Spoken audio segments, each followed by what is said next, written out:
Hey guys, welcome back to my channel easy English. So जैसे हमने आपको बताया था स्पोकन इंग्लिश से रिलेटेड काफ़ी वीडियोस आने वाली है।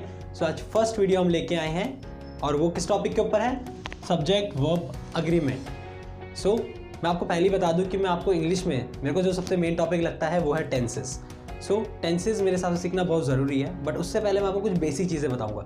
ज़्यादा डीप में भी नहीं जाएंगे और छोटी छोटी चीज़ें कवर करेंगे, ठीक है। तो सबसे पहले सब्जेक्ट वर्ब अग्रीमेंट।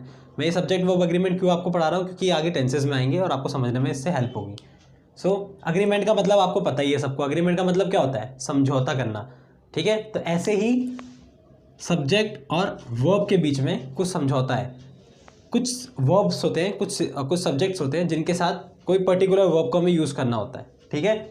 सो किस सब्जेक्ट के साथ कौन सी वर्ब यूज़ करेंगे, ठीक है, इसके लिए हमें ये सब्जेक्ट वर्ब अग्रीमेंट फॉलो करना होता है, तभी हम किसी भी सेंटेंस को बना सकते हैं। इंग्लिश में कोई भी सेंटेंस बनाने के लिए सब्जेक्ट और वर्ब अग्रीमेंट का पता होना ज़रूरी है, ठीक है।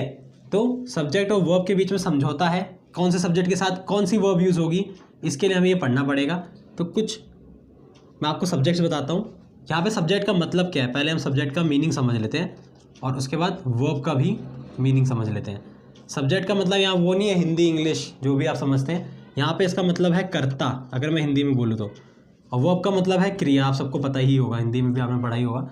या ऐसे अगर हम इजी हिंदी में बोले तो काम।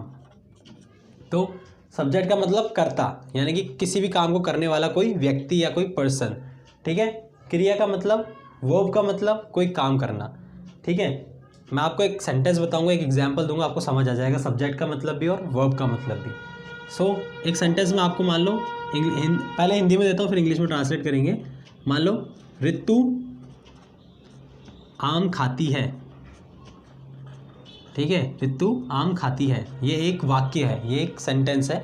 इसे इंग्लिश में कैसे कन्वर्ट करेंगे अभी आप उस पर ध्यान मत दीजिएगा, क्योंकि वो मैं आपको आगे सिखाऊंगा जब टेंसेस पढ़ेंगे।